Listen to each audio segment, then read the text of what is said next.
Good morning everyone, welcome back to my channel Martin Dad.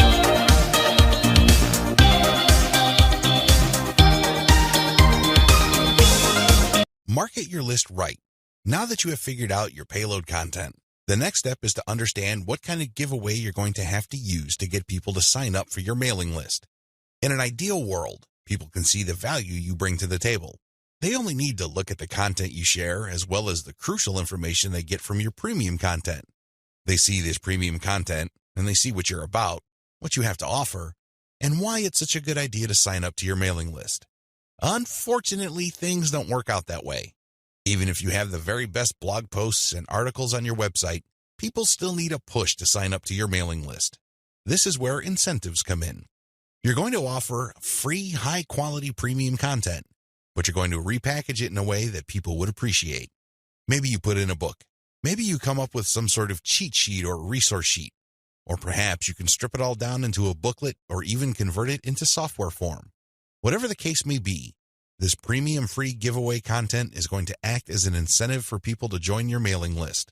They get a copy of whatever it is you are giving away for free in exchange for their email. I call this an ethical bribe. You're bribing people to sign up to your list. Normally, they wouldn't. Only a very few people would take the time and bother to sign up for your list, regardless of how awesome your blog posts and articles are. That's just the reality. Finding out what to use as an incentive. I hope you can see the logic behind giving away freebies so people can sign up to your mailing list. People need a push. People need some sort of extra sweetener to get the deal going. They need something extra to get them off the fence and onto your mailing list. Now, the next step is to figure out what kind of incentive to give away so people would join your mailing list.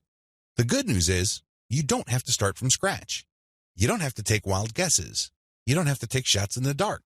When you pay attention to your top-performing original content, you should have all of the information you need to come up with a compelling incentive. For example, if you run a gardening blog and you notice that a lot of people click on share and otherwise engage with your content on tomatoes, it's probably a good idea to come up with a free giveaway book on how to build your own inexpensive tomato greenhouse. You see how this works? Pay attention to your best-performing original content.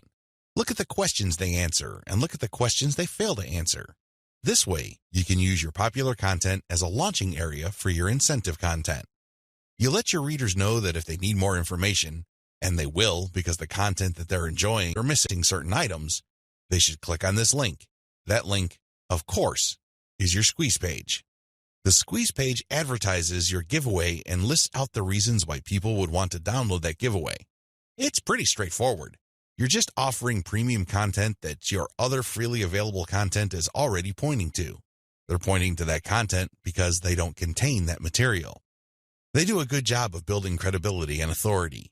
They do a great job adding value to the lives of your readers, but it's also obvious that there are certain parts that are missing. For those extra materials, they have to sign up. It's absolutely free. It doesn't cost them a dime, but they need to sign up to your mailing list. This is how you set up your mailing list. It has to be closely tied to your premium content. Coming up with incentives or freebies that look like they came out of left field because they're unrelated to whatever it is you're currently doing is not a good idea. Chances are quite good that you're going to fail. When you come up with incentive content that is directly related to the materials you're already sharing, you create a feeling of value. There's also a feeling of exclusivity. After people have seen your content and have become aware of what you are and what your brand is about, you let them in on a special premium. This is a special deal that other people who haven't accessed your brand have no idea about. Position all your original content to push your mailing list first. To play up the value of your incentive content, you first have to promote the value of the mailing list. I know this sounds counterintuitive, but if you think about it, it makes all the sense in the world because in reality, it's the mailing list they're signing up for. The freebie that you're giving away is just a bribe. It's intended to get people to enter their email address and nothing more. If you were to use all your original content to play up the fact that people can get this additional content, don't be surprised if people sign up to your list and quickly unsubscribe because they really don't care about your list. Again, you're walking a tightrope here. On the one hand, you want people to get excited about the premium you're giving away for free in exchange for their email address. On the other hand, you want people to see the value that they would get by being members of your mailing list. This is how you should play it. All your original content should push your mailing list first. I'm not saying that you should not tie it into the incentive, but your original content should highlight the fact that when people join your mailing list, they will continue to get valuable information. This is the key, because when you use your tried and proven content to push mailing list membership, people are less likely to join your list and immediately unsubscribe. They are aware of the value that the list can possibly bring to their lives. You then play up the premium content as part of the membership. In other words, it's an extra. It's not the main focus of the list. Keep the list separate from the premiums you use to get people to sign up to your list.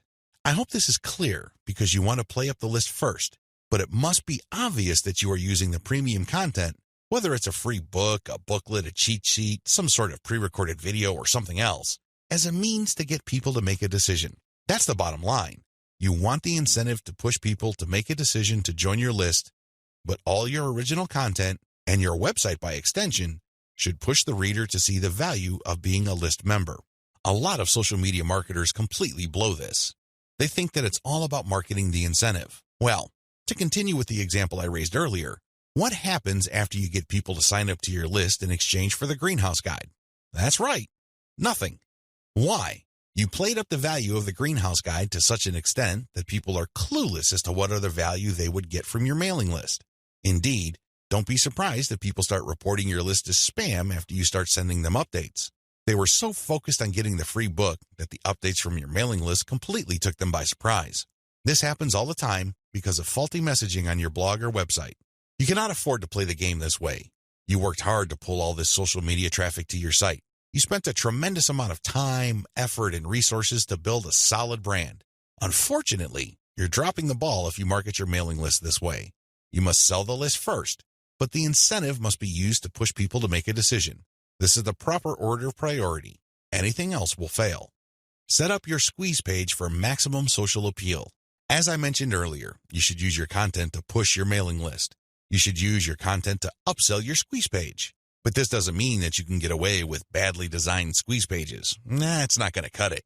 Your squeeze page must be well designed. After all, this page is a specialized recruitment page. When people get on this page, you have to make the case as to why they should join your list, and not just for the incentive.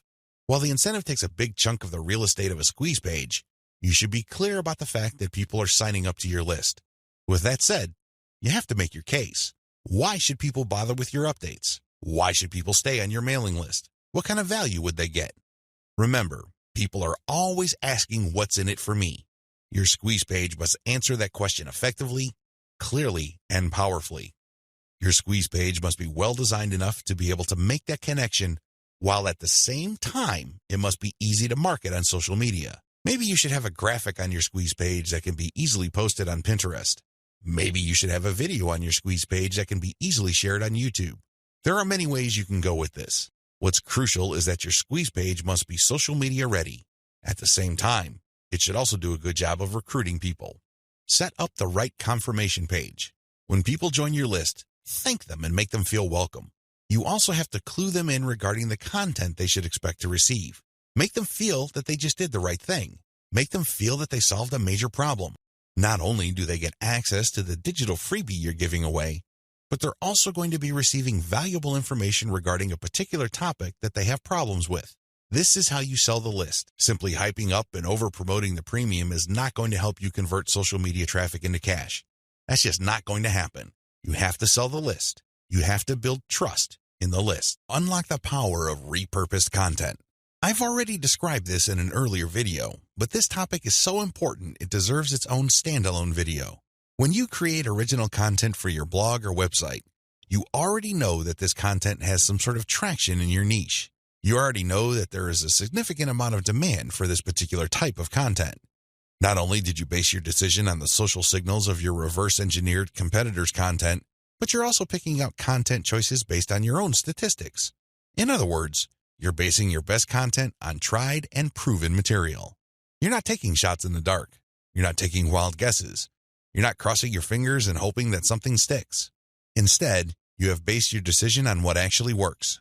Congratulations, but you shouldn't stop there. Once you have noticed that this content really performs based on the amount of clicks as well as the social media engagement it gets, the next step is to repurpose that content.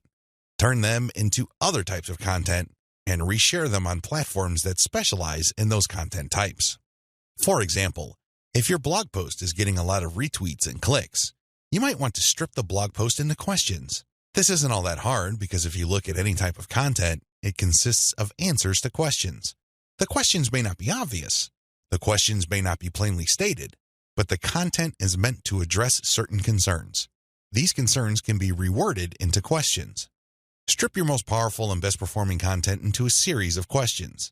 Each question then is linked to the article or blog post that answers it. Tweet these and pair them with niche-specific hashtags. By using automation tools, you can rotate different questions that essentially promote the same piece of content. Since you're rotating hashtags, there's a high chance that different people looking for different segments of your niche would become aware of your tweet and possibly click through. Another thing you can do is turn your article into slideshows. Each article brings to mind many different mental images. Come up with different pictures for each of the topics raised by your article and create a simple slideshow using PowerPoint. Share these PowerPoint presentations on SlideShare. You can also use other tools to create a video from your slideshows. Once you've created these videos, you can obviously share them on YouTube.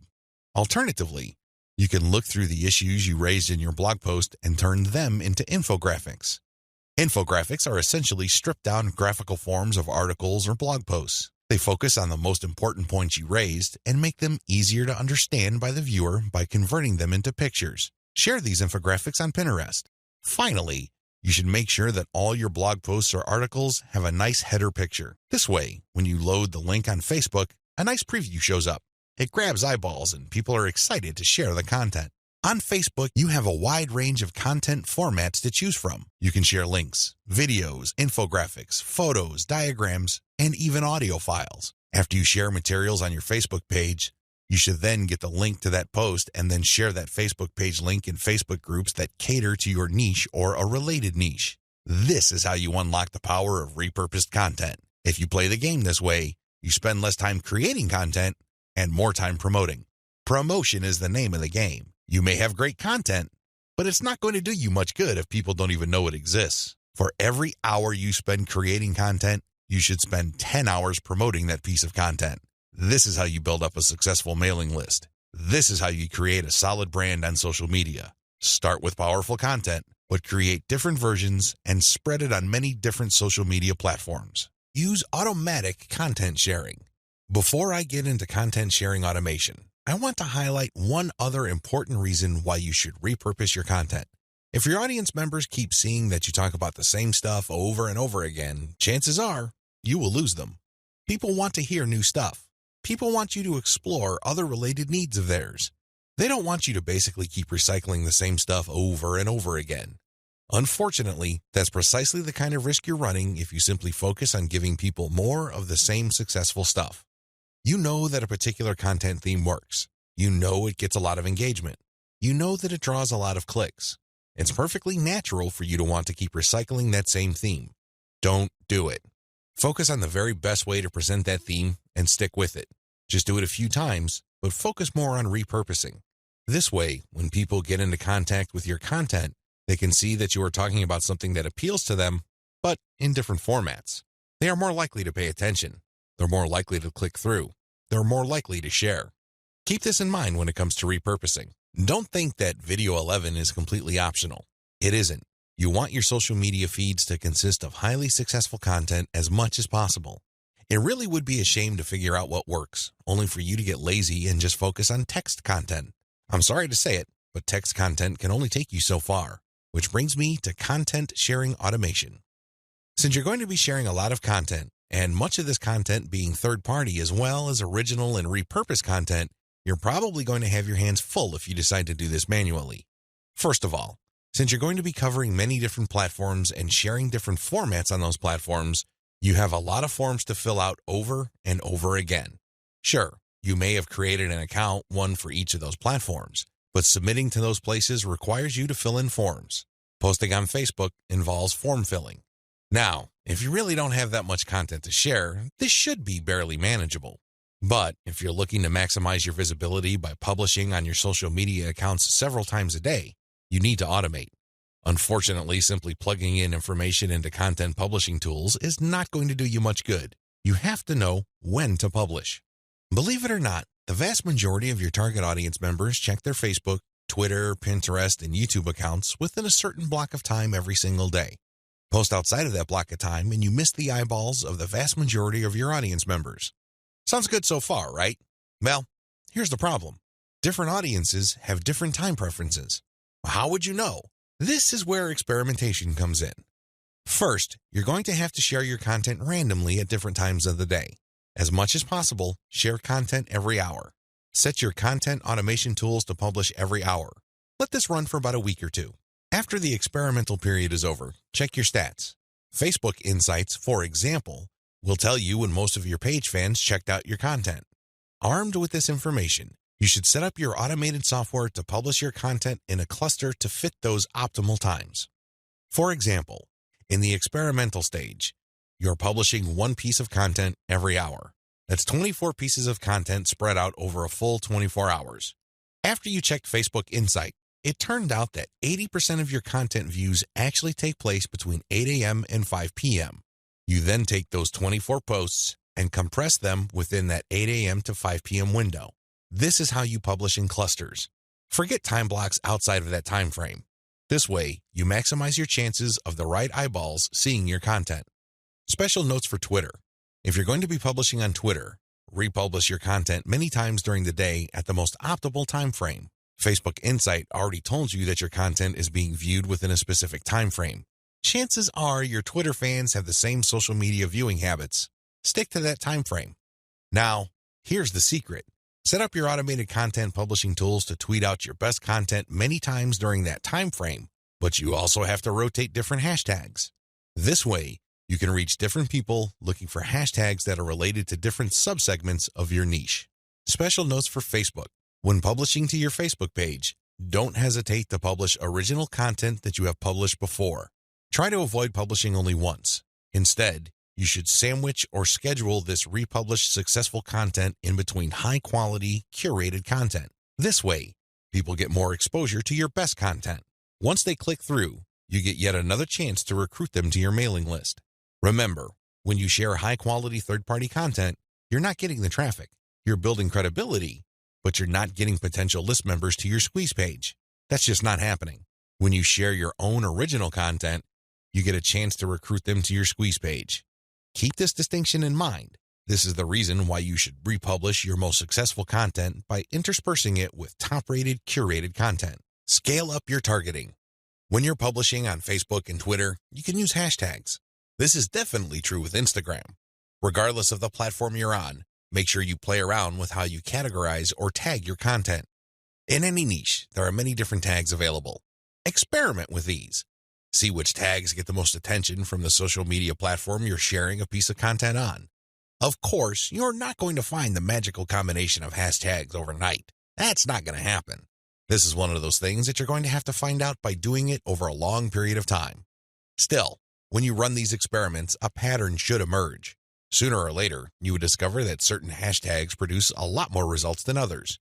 They draw a lot more eyeballs. They get a lot more attention. Most importantly, they get a lot more engagement. Stick with those. Experiment with tagging niche-focused influencers. When you're doing research on hashtags on Twitter, for example, you would be able to find influencers that specialize in those hashtags. These people just love to post content related to certain topics. They use a narrow range of hashtags every time they post. It seems that's all they focus on.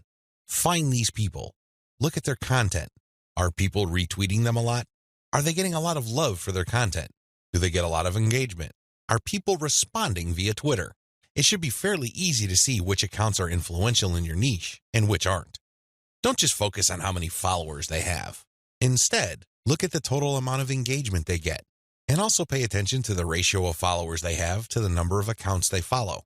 For example, if I find Mike Smith to be a big poster in my niche because it seems that he just seems to rotate among the 10 hashtags that are most relevant to my niche, I look at his followers in relation to the number of accounts he's following. If he's only following one person, yet he's being followed by 15,000 people, Mike Smith might be an influential person. I say that he might be because I'm also going to have a look at the engagement levels of his posts. Are his posts getting a lot of retweets? Are a lot of people responding? Are a lot of people clicking the heart icon? If his content has these factors, then his account is probably worth following. Most importantly, you should tag influential people on Twitter when you post. You use your most powerful hashtags and you mention them in your post. This can help you get on their radar. These people would be put on notice that you are also sharing content that is similar to the stuff that they are interested in. If they check out your stuff and they like what they see, don't be surprised if they share your content with their following. Engage with them. Let them know about your questions or suggestions. In fact, you should engage with them so much that you can possibly create a relationship where they would publish your guest posts if they're bloggers, or discuss whatever it is you're doing on their social media platforms. At the very least, when you partner with them, they become part of your content distribution network. In fact, a lot of them can even get you interviewed on influential blogs in your niche. Don't think that influencer engagement is simply restricted to tagging people. That's just the beginning. That's actually the tip of the iceberg. They can do so much more for you. You just have to continuously engage them and be social. This doesn't mean that you have to kiss their butt. This doesn't mean that your stock response to all of their posts is amazing post or great post, I love it. That's not going to work. That's not going to push the ball far enough. You have to actually engage. And oftentimes, this might seem like you're criticizing them. This might seem that you are offering a negative view, but you need to get their attention. You need to bring home the point that you actually know your stuff and that you are also credible in the same niche space. That's how you get them to take you seriously. That's the kind of engagement that builds respect. Otherwise, you're just going to look like another member of the choir. They really don't have any incentive to interview you or post your guest content. Why should they? You're not really sharing any information or suggesting any points of view that are different or distinctive. Experiment with paid traffic. Only after you have spent a lot of time drumming up free traffic from social media marketing should you even think of buying traffic. I know this sounds a bit extreme, but it's the absolute truth. Why? Well, in the beginning, you don't know when your target audience members will be reading your content. In the beginning, you don't know what their demographic breakdown looks like. How many males compared to females are in your audience pool? Do males or females like certain types of content that you share? What are their age ranges? Where are they located? I hope you see the big picture here. You have to use free traffic to do initial audience intelligence. Once you've gotten all these important insights, you can then start paying for Facebook ads and other platforms' ads. If you start any earlier than this point, you probably would end up wasting your money. Study your statistics first. Pay close attention to audience patterns. Take out ads based on these patterns.